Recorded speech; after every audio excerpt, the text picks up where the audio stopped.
Hello and welcome to News Laundry Facebook Live. We have some great news to share with you, which is why we're having this Facebook Live. I'm here with Sandeep Pai, who's currently a student, former journalist, and me. Sandeep and I collaborated on an RTI investigation that we did for News Laundry, which has won us the Ramnath Goenka Award this year for the best investigative story of 2015. And we're here to talk about the story, to talk about what went, in getting the story published, because it pertains to a lot of things we'll talk about, pertains to independent media, how stories happen in newsrooms, and journalism, basically the state of journalism in independent media, in big media organizations. A little brief about the story. It was a 5-part RTI investigation, which you can read on our News Laundry website. It basically talked about how politicians across party lines use public sector units to extract favors for organizations with which they are associated with directly or indirectly. So it's a clear conflict of interest. Remember that public sector units are run by the government, by taxpayers' money. So this was a case of politicians using, money that is rightfully, that we have as public a stake in, for promoting a magazine that they own, or for an NGO they own, or for their friends. So let's get right to the story. Sandeep, you chased this story for about a year. Yeah, that's right. How did you get the story? So I was actually having like a dinner with a old friend and a source, and then like my source, kind of told me that like over biryani, he told me that I'm frustrated every day. We're getting like so many letters from these powerful politicians asking for funds for unknown and random NGOs. So this friend was somebody who worked in a PSU. I should not reveal the identity of the. But someone associated. Yeah, someone who knows about the area, so the guy told me everything about how it's happening, and I thought, my journalist ears just stood up, and I thought that wow, what a great story.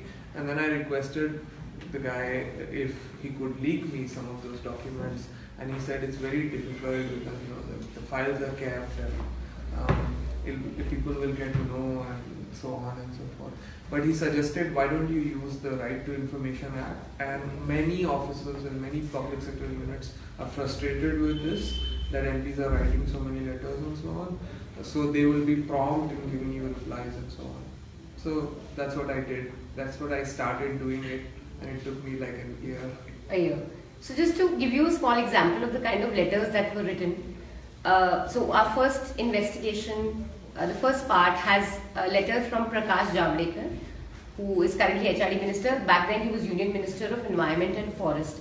So he would write to Rural Electrification Corporation saying that please release cover back full page color advertisements for a magazine called Brahman Manas, which translates to Brahmin Mindset.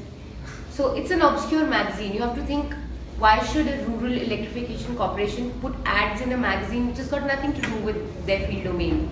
But when we started working on this and when we collaborated on this, we found out that this guy was very close to Javadekar. They were friends. So you, just going back to when you started filing RTIs, who all did you first file the RTIs with? So I approached like the big PSUs like Coal India Limited, NTPC. I tried to file in Ministry of Coal, Ministry of Defence, and Ministry of Power, under PSUs under those ministries, and then I filed like specifically to PSUs such as BEML, BHEL, and so on. And once I filed to the big PSUs, then I sort of widened my net and I started filing it to everyone. And why is it that, suppose an MP writes a letter to NTPC, why do they have to respond favorably? Can you just, for the benefit of our audience, why can't they say, no, we don't want to release ad to this magazine that no one reads? So there is a series of circulars, but basically saying the same thing, that when a VIP, especially a member of any elected not a member of elected level, any elected representative writes to you, you have to reply promptly and be like very good to them and try to give them all what they need and so on. That is one reason why all these PSUs have to reply and sort of, and reply favorably. In most cases. They can't say the second issue here is that a lot of these MPs are into parliamentary standing committees, like Parliamentary Standing Committee on Coal, Steel, and let's say there is a coal PSU, which is under Ministry of Coal, and there is a standing committee which is making a report about coal PSUs or about coal sector. So then that MP is so influential that he can, really be very regressive for the PSU and the PSU chief and the directors and so on, because during this parliamentary standing committees, these MPs sit and then PSU chiefs come and they have to give all the information and data. So they can have unfavorable remarks which can go against individuals and PSU. And the corporation. Yeah. So the point of this is not to just go really in detail into the story because it's exhaustive, it's on our website, you can read it. But I just want to immediately get to the point of the second story in the series, which was closest to my heart when I collaborated on this with you, was this Congress MP Vijay Darda writing to Jyotiraditya Scindia. Vijay Darda also is chairman of Lokmat, it's a very big media group, very powerful in Maharashtra, saying that, listen, we are writing really great things about the power sector, you're still not giving us ads. Yeah. This we had as an RTI reply, and this, both of us were like, this is just what is wrong with journalism, that you're writing stories because you want ads, because you survive on ads. And this connects very well to the fact that Sandeep, you had pitched this story in Hindustan Times and in DNA, and it didn't work out there. Yeah, well, we've written about it, but tell us a bit about how frustrating that time was. It's just very frustrating in big media organizations, simply because they are not interested in stories which may necessarily be in public interest but may not be so interesting for their readers, in the sense that they are looking for an audience which wants to read, let's say, about sex and all those kinds of issues and not serious issues. And the second issue is that they get a lot of advertisements and favors from such members of parliaments and government ads. Every paper needs a government ad. It's a big chunk of their earnings is government ads. And writing against their ministers and top politicians is something which they won't easily accept. While the case was very different in Hindustan Times, because there the idea itself was not exciting for some of the editors there. But in DNA, my editor was very, very good, and he really pushed for the story. But it just didn't work out because of reasons which I don't think it's like. There's an interesting anecdote you have about HT where a lot of the stories are judged by whether it would be interesting to Neha Chadda in South Delhi or not. Neha Chadda is fictional. She's supposed to be dumb. Yeah. She's supposed to, which is very mean actually. Why can Neha Chadda in South Delhi not want to be interested like this? Yeah. Why do we have this image that the reader is just not interested? Yeah. And I mean, working from my experience also in bigger organizations, it is true that a lot of stories are just judged by, but why will they like this? Yeah. And it's not true. I think when we put the story out, it did get a lot of readership. For sure. Not just from serious-minded bureaucrats or people in the sector, but from regular readers also, from students. I'm sure you got feedback from. There's so many people who sent me emails and congratulated me, and there were people from all over the country on Twitter. Even internationally, the story was accepted. A lot of people said it's good. You have to highlight weaknesses in the society. You have to speak truth to power, as they say in journalism. And PSUs were happy. PSUs were happy. So one of the impacts of the story was that these PSUs actually started circulating internal circulars saying that now we will not release ads on request of MPs.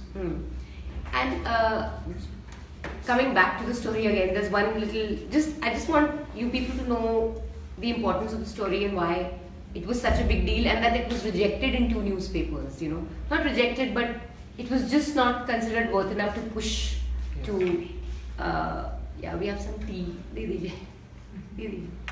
So, so one of the letters was written by Jyotiraditya Scindia when he was Congress MP. Thank you. Sorry about that, but we need our morning tea. So, afternoon tea. You know, he was the power minister back then. This is a letter dated 2004, right? Yeah. Yeah, we have this letter. No. 2 years back. So Yeah. Yeah. So he, as power minister, was writing to the PSUs under him to fund, you know, Madhya Pradesh Cricket Association to give them funds, which he runs. Yeah. So it's like me, suppose, I don't know, if I'm a minister and I'm also working with News Laundry and I tell companies under me to say, hey, please put in money into News Laundry. It's a direct conflict of interest. Yeah, and companies who have no connection. No connection. Let's say there is a coal company based out of Jharkhand. What has it to do with a boat race in Kerala? Or a cricket association in Madhya Pradesh. Because advertising for these companies is important to reach out to their audience or to basically reach out to their audience, people who would be interested in their sector or people related to their company. But if you're advertising in a magazine like Brahman Manas or funding a cricket association in Madhya Pradesh, it makes absolutely no sense. And also it shows how brazen our politicians can be. These are companies that are run by taxpayers' money. Yeah. It is our money involved. Yeah. And they think it's perfectly fine to write letters and say, hey, take out some money from your accounts, your, you know, whatever, and funds and give it to companies or things that I'm associated with. It's really like your personal ghar ka paisa hai, kahin bhi dal do. And just one anecdote, when I was filing RTI, I met a lot of public information officers and they were like, these MPs would call them, not only just write letters but call and say, तुमने अभी तक पैसा release नहीं किया, you have not released the money so far. I wrote a letter, I will take care of everything. Exactly. Yeah. So okay, coming back to the fact that it didn't go up into media organizations, do you think it's also got to do a lot of because the model in these organizations is that you have to depend on ads, and a lot of what these MPs were also doing was using ads. Yeah. Do they think that it's just okay, like it's just normal? Well, I mean, one of the comments that I heard from one of the editors was, "Sab likhte hai yaar letter, usme kya hai?" I mean, how is it a big deal? Everyone is writing letters for everyone. So I guess it might have influenced it, but the main reason is that they don't want to offend powerful people. You don't want to be writing stuff that gets you. Okay, we're getting some questions. I think we should answer them. We should look at some of the. We have. Okay, this is something that both he and I have been discussing a lot. So the award ceremony was yesterday at ITC Maurya. The Prime Minister was the chief guest, and he was giving out the awards to all the journalists. So Akshay Yadav has asked, you guys had no problem receiving award from PM Modi like Akshay Mukul. Akshay Mukul also received, he was also awarded for his book Gita Press, which is supposed to be really good. I haven't read it, but it's a really great book on Gita Press. He boycotted it and he said that he doesn't want to be in the same frame as Modi. He won't be able to live with himself if he's in the same frame as Modi. And Akshay Yadav wants to know, because I am especially critical of Modi. Sandeep, did you think about this? Like, I'm going to be accepting it from the PM. Should I boycott it? Should I not boycott it? Like, what was your thought process? If I have any objection to accepting any award from anyone, unless he's like a proven criminal who has massacred like somebody like Hitler, if I don't accept, then how am I a neutral journalist? I'm already biased towards someone, right? I don't want to be biased. If you look at our writings, both yours and mine, I think you can see that when Congress was in power or any other party, we were just writing stories on their merit and not because it's someone or the other. Coming back to the topic of Modi, is that, I mean, he's the elected Prime Minister of the country. It's a democratic country. He's giving awards. a big newspaper has called him for the award ceremony. Why should I not, accept any award from him? And the second thing is that, like, as a journalist, I want to confront people in power and not say that I don't want to talk to you or I don't want to accept awards. I have to talk to him. I have to engage with everyone, every powerful person in order to write against them. Yeah, and I also thought quite a lot. We had a lot of conversations on this with him, with other journalists. For me personally, I think boycotting is specific to activism. I think I'm not an activist. I'm a journalist, and I think a journalist engages. Yeah. And must engage in every possible way.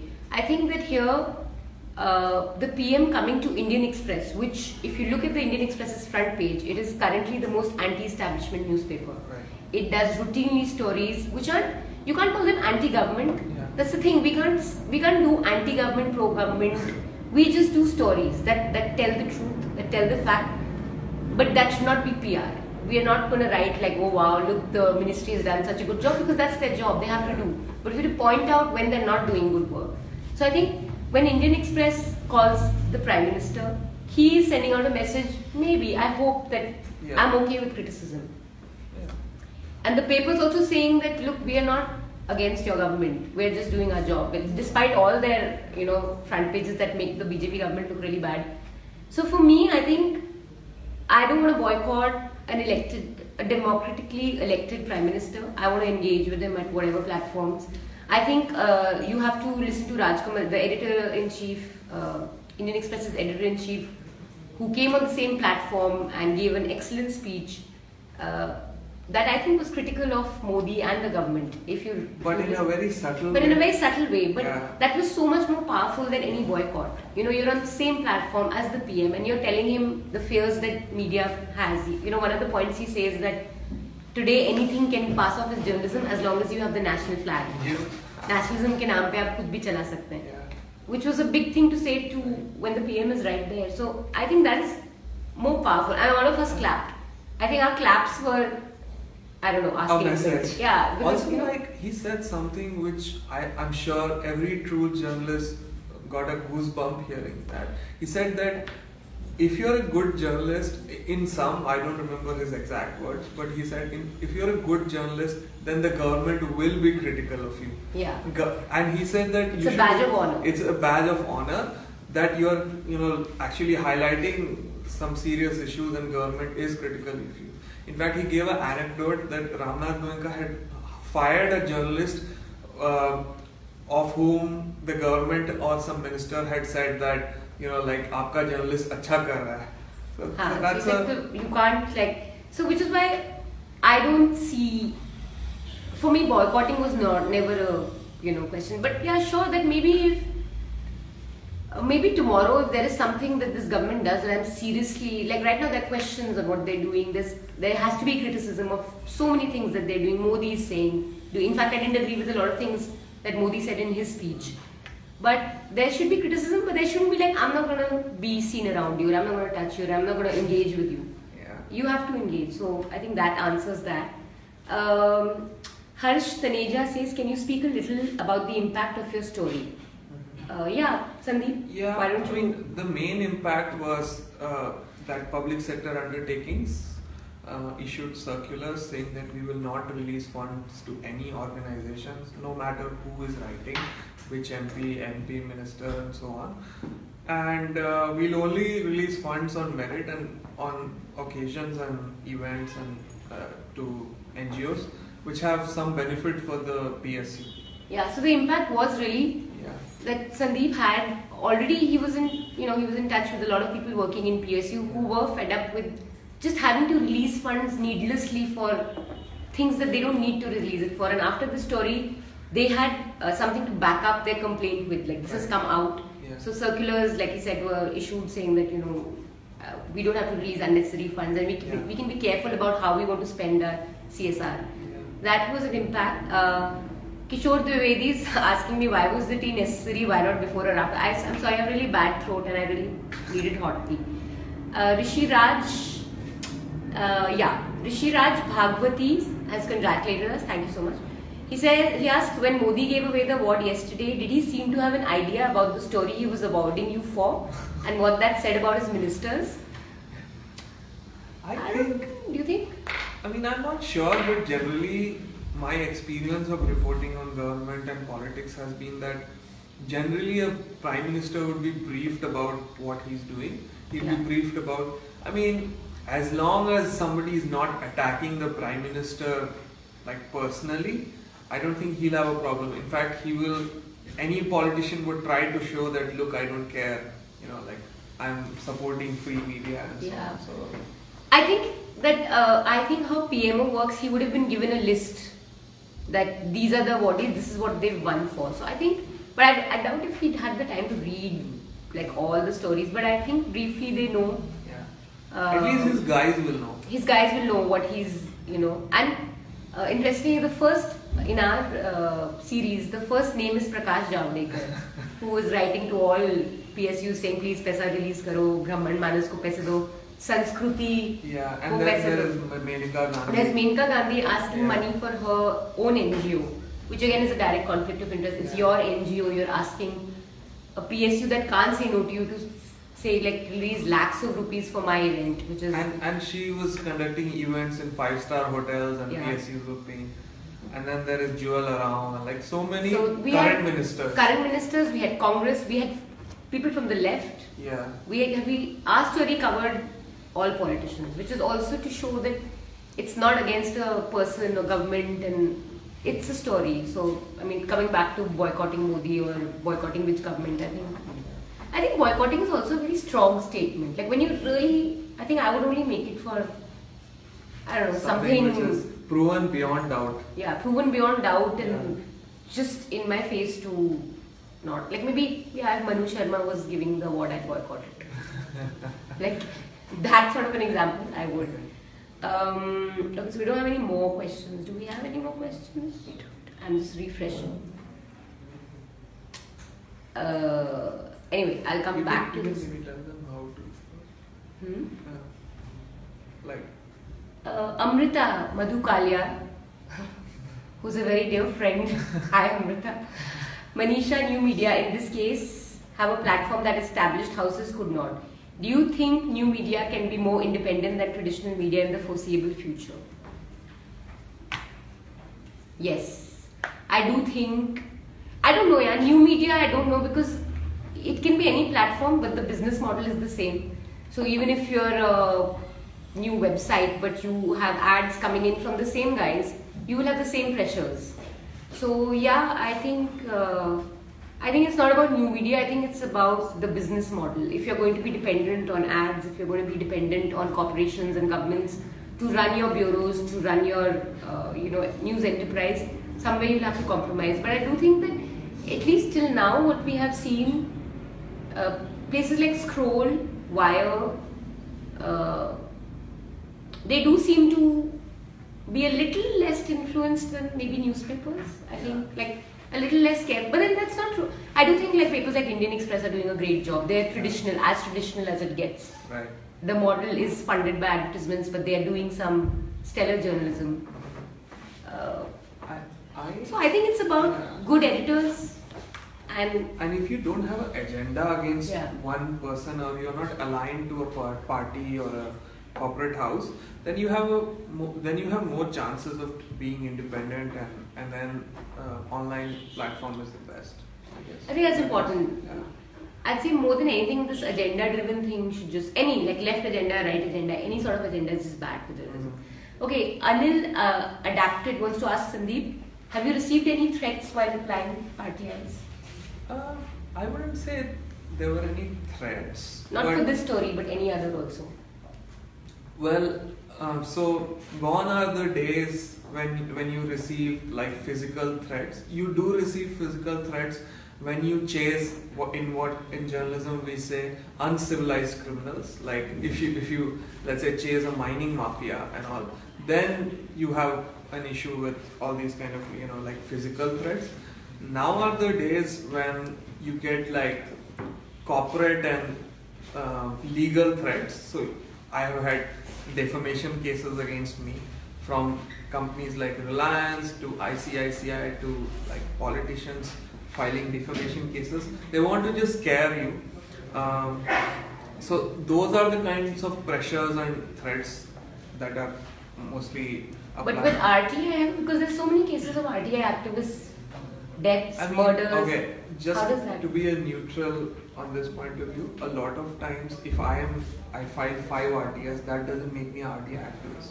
So while some of these cases may be 100% true, and I'm not saying, I'm in no position to say, but not all activists who are killed are RTI activists. Yeah, I mean it's a different topic. We can chat about it. But I have not received any physical threats. Also because I want to be neutral. So even if I'm writing against someone, I try to be like nice to them. I try to talk to them. Try to engage with them. Try to get their version. Because it's always not black and white. That not everybody's like criminal. So I have had stories where I met some people and then they convinced me that their version is correct, and then the story changed and so on. Harsh Taneja is saying nice shirt, Sandeep. Amrita has a question. Sandeep, tell us a bit about how RTIs can be a crucial journalistic tool, especially in today's age. Well, I think one of the things about journalism and RTI is that very few journalists in India actually use the Right to Information Act. It's actually a tool which is sitting there for everyone to grab, but somehow people have not got used to this RTI, filing RTIs. The advantage is that you are in control of your story. You file RTIs, you get information, and then you're not dependent on any source to give you information or things like that. So I think it's a great tool. Every newspaper or every organization should have a RTI cell. Maybe at least 2 people who could constantly file RTIs, and then you get like exclusive stories. You can literally do RTI based stories from every sector, with the exception of maybe Ministry of Defense. So I would say that RTI has a big role in journalism. And also, Sandeep is someone who's really invested. At the time he was working actively in journalism, in RTI. It's something that requires a lot of perseverance. I think not everyone has the patience for it. You have to be really driven for it. But it's such a short way to get a story. Like when he came to us, when HTDNA rejected and he came to us and said, okay, let's do the story, I didn't have a single doubt in my mind about ये document गलत तो नहीं है, किसने दिया है, क्यों दिया है, what if it's fabricated, it's an RTI reply from the government. Like you can even just chapo it. Sign and seal. Yeah, sign and seal, and you can just put it out there because the government has given it to you. So I think journalistic is excellent. I do think that all media organizations, including us, like there should be, because Sandeep knows this very well, you have to dodge. Questioning is an art when you're formulating an RTI reply. It gets rejected many times. Constantly you have to keep at it, and he was just telling us about it, how you just have to chase an RTI query for months sometimes. So I do think it's quite relevant, and I hope that it's such a great tool actually. It's surprising that activists, you always hear about activists taking it to it more than journalists. Actually journalists should. How is it in like Europe and US? I don't know, because they also have similar, do journalists there, are they very active? Yeah, at least in the US I know for a fact that there are many journalists who applied the FOII. Although I must say the FOII money that you have to pay to get the RTI reply is very expensive, but still organizations have invested in people who specialize in this field. However, in India, our RTI questions are so, like our RTI applications are so cheap, it's just 10 rupees, but still nobody has got around with this. Okay, so Censor Go Back has asked us, can you speak on the level of self-censorship in media houses? For me, there's a lot of self-censorship. Look, there are 2 types of censorships, I think. One is that happens at the higher level, where the owner has said कि boss आप इन लोगों को touch नहीं करेंगे, holy cows everywhere. It's very standard, and you can even ask this question when you join an organization कि आपके holy cows कौन है, पहले बता दीजिए. So that kind of censorship happens at a very top level, and it's communicated subtly to reporters, desk, top down, that okay, these are the things, these are the men you're not going to touch, these are the women you're not going to touch, these are the organizations you're not going to touch. That happens, I think, in many organizations, many big mainstream media organizations, and now I think there's not even a pretense. No, it's out of the open. It's very clear. The self-censorship aspect, I think, is another level that happens at a more lower level of reporters, at my level, that I also did, when I know कि I'm working for a paper जो इसके खिलाफ नहीं लिखेगा. If I have a story which is certain critical, I won't pitch it. I know कि यार ये तो pass ही नहीं होने वाला है. There's no point for me to even try and attempt a story because, and I think a lot of reporters do that and get fed up and just leave. Yeah, that's the.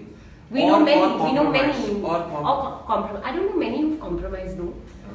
Compromise in a way that you still do good stories. Yeah. But just keep just about someone. Yeah. Okay, Shubhrasta wants to ask Sandeep, do you think journalists do their homework well these days? Have they been effective in utilizing RTI tools for an in-depth story on, say, the Mudra Yojana? Also, is it possible then that without investing in background investigative research, media remains free and balanced in giving all sides of the story? You can read, it's a long question. Yeah. So, do you think they do homework? I think like some journalists, I cannot comment and vouch for everyone. At least I know of many journalists who do their homework well and they try to be neutral and they try to get all sides of the story. They try to do good background check and so on. So in that sense, I would not say that nobody is doing it, but I would say that maybe very few people are doing it. Maybe more people can do more background check. You see, one of the problems with this has also been because of online media, because you need like so many number of stories that journalists may not find so much time to do in-depth research. So that is one aspect of it. Yeah, and what was the second question? Okay, the questions are disappearing for some reason. Yeah, this one. Oh, this one. No, not this one. No, okay, where is it gone? No, sorry. Our Facebook is, I don't know, behaving strangely. No, but I think he wanted to know this, and he wanted to know, is it possible to be independent if you're not doing enough research? And have RTI tools been applied well? No, for as I was mentioning that RTI is like a untouched territory in journalism. Most of the RTI based stories that you read in, at least in Indian journalism, would be filed by some activist or someone else, and then they give what we call in journalism a pothi, like a bunch of documents to a certain journalist or a group of journalists, and then they publish. But RTI as a tool has got a lot of potential. Yeah. Okay, Kanish Rao wants to ask both of us the questions. The presence of the PM at the awards, given his below the belt comments for the media, especially which contradicts the establishment's point of view. It has raised questions about the organizers as well, question mark. What do you think should be the line that needs to be drawn before getting too close to the establishment? So I think this question was answered brilliantly by the Indian Express editor-in-chief Rajkumar Jha, who said that look, the government is here, the opposition is here.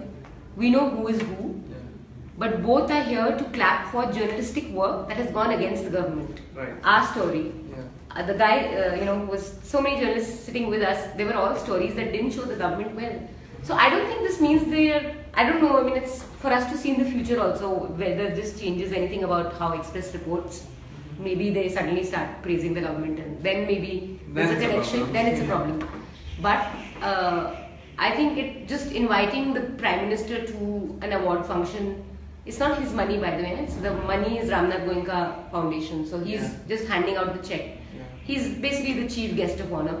Means that you're getting close. I don't think so. I think you can be close. And I think all of us, like when Modi, the PM, made certain comments about the media, both of us weren't agreeing and we didn't clap. Yeah. No one is obliged to behave in a certain way just because the PM is there. Right. We didn't agree with certain things, we didn't clap. We agreed with one point, yeah, which was very good, and one point he made which I agreed with, which he said that India should work towards having a media presence that can dominate global discourse. Like, why don't we have an Al Jazeera or a CNN or a BBC? Not a BBC, he doesn't want state interference, but CNN or any of the other global networks. We should have a powerful media group that can influence global discourse, which we all agreed with and clapped. But I don't think. I mean, many of his points we didn't agree at all. We didn't agree at all, and we clapped. So I don't think it doesn't mean you're close to it, but we can watch Express closely. We can see how their coverage is now after this. Yeah. If it suddenly seems to sound like ZTV, then then maybe there's something to talk about here. And for at least for me and for you, I can vouch and say that it will never affect us. I can vouch. Yeah, I think so. I mean, there's not even a question, because also, I don't know, we're not in the... When you're working for a small organization, at least I think so, and News Laundry is a startup, it is, it's a small team. There are less trappings in the sense of, I'm just going to do a story because I want to do it and the facts are there on a side and it's a good story to tell. Those big considerations don't come into mind कि आप किसके against, किसके for, क्या कर सकते हैं. I think it's also a problem of a bigger organization. Right. Okay, so Rohan Kadam has congratulated us. Thank you so much. He said, awesome story. Thank you. He has a question for Manisha, me. In your NL blog today, which was very well written, you sarcastically snubbed Sudhir Chaudhary. Do you think it was wise to do so? Belittling fellow journalists is something which could have been avoided, especially during your special moment. Your thoughts. By the way, Sandeep, I'm impressed with your answer on Narendra Modi. Thank you. Did I belittle him? No, it wasn't meant to belittle him. It was actually self-depreciating. I mean, I was actually belittling myself and him in the sense that what we were saying, what I was trying to convey is that, look, Sudhir Chaudhary, he may have been cleared of the cases that were, on him. I still don't know where that is, the Jindal episode was. But here's a journalist who's been caught on camera for all practical reasons, asking for money to kill a story. It's very problematic. Ramnath Goenka makes you sign, there's a little thing that you have to send to them that you're aware that this journalist was not involved in any criminal activity and you can vouch for ethics, blah, blah, blah. So I'm just saying that though it's great to be awarded and recognized, let's also know that certain journalists have got this award who have had troubling backgrounds. So it was just to say that we know where we stand. We're not like, wow, we won the Nobel of journalism, we're so great. We know that we also stand among company like Sudhir Chaudhary, which is not, I mean, especially I can say this very openly, that the kind of anchoring that he's done, at least over the past 1 year, it's so problematic. It's agenda, it's not news, it's not facts, it's not stories, it's opinion, and it's very deeply personal opinion that is masquerading as news, and that's not journalism for me. I mean, it's not. It can be part of it. Opinion writing is part of journalism, but to day in and day out talk about how this community is horrible or how this community needs to change or why JNU student needs to be in jail, that's not journalism for me. And I recognize that if he's been awarded with it, you don't need to take it so serious. You don't need to take yourself so. That was I wasn't trying to belittle anyone. So that's that. Okay. There was one question for you on RTI. There's one question for both of us can all answer this. How do you intend to take News Laundry mass? I felt it is a bit elitist now. I follow it because I study the media. Some news junkies follow it, but it hasn't scaled up as one would have expected. Makes me wonder about the viability of indie media. So, I think Abhinandan and Madhu will be able to answer this better, but whatever I can answer is just that I don't, as a journalist, think it is true that our niche is media right now because we started off as an organization that reports on the media. And making it mass, I think making it mass is not something that we really talk about much. We just talk about doing good stories, doing them regularly. How do we just put more relevant stories out there consistently? And how do we make it readable and worth our subscribers' time and worth all our readers' time? So that's one thing we need to work on, and we're trying to work on that. That's what I can say. How much time do we have now? Last question. Okay, so we have time for one last question. We'll take that. News laundry to me is AAP of Indian journalism. No, it's not AAP of Indian. It's just journalism. Please don't compare us to AAP or any political party. This is interesting. Nikhil Dawar wants to say, do you agree that journalists have no nation and that for a journalist, country should never come first, but people and stories? Also, what is nationalistic reporting? That's a really fabulous question. Yeah, I mean, it's a good question. Yeah. What do you want to So say on let's that? break this question. Yeah. The You think journalists have no nation? They do have nation. For me, I am an Indian. I mean, I am an Indian, and that's my primary identity. And the fact that I'm doing journalism in India means I'm doing stories that matters to my country and matters to my people and matters to our context. Yeah, I mean, I'm an Indian too, although I'm studying abroad, but that doesn't mean that basically if like somebody is undermining my country, I will not say anything. But as long as, I mean, I have only one test, which is the public interest test, and you think of any story and you think that whether if the story is in public interest, as long as the story is in public interest, I am an Indian and I will write that story. If it is not in the public interest, public at large, then I don't think. See, I think the problem that's happening with this is that we're just equating country with government, or the army, or institutions that keep the country running. Country is not, I mean, because you've asked, like, for a journalist, country should never come first, but people and stories. People are countries. Like, that man, somewhere in Jharkhand or Odisha, like, you've reported so much from there on coal mines, or somebody sitting in Delhi, Neha Chadda also in Saudi. They are country, they are our people. So I don't think a journalist can think कि मैं nation के लिए कर रहा हूँ. I don't even think you should have grand ideas that I'm doing this for people and I'm fighting for people. I think you should just see that story has a fact. Like public interest, like you said, it serves a public interest. You need to know about it. It has facts on its side. It is an interesting story to tell. It is worth your time. It has all the news value in it, that it's not an essay on how I feel about, which is what primetime debates is these days. So I don't think there's a contradiction. For me, I never think कि ये story nation को hurt करेगा. Even especially these days, there's a discourse on army. Yeah. There's so many army officers who want the stories out. Like army, there's corruption in the army also. And my father's in the army, and he tells me a lot of stories on corruption within the army. And if I today do a story on how there's corruption in the army and certain scams, housing scam like that, I'm not being anti-national. Like I'm checking the systems and the organizations and institutions that work for the country and make sure that they're working in a way that is serving everyone. So I think that should answer it. We'll take the last question now actually. Jyotsna Amla, do you think that favoring certain people and parties in the country is going to be helpful for journalism and the entire country in knowing the truth? Nowadays, every news channel or paper or site has their personal favorite, which makes the entire process of understanding an issue way too difficult. That is... I totally agree. It's because we are in the industry, we know who has their allegiance with whom, but otherwise, like my parents think, or somebody who doesn't know, they will be confused.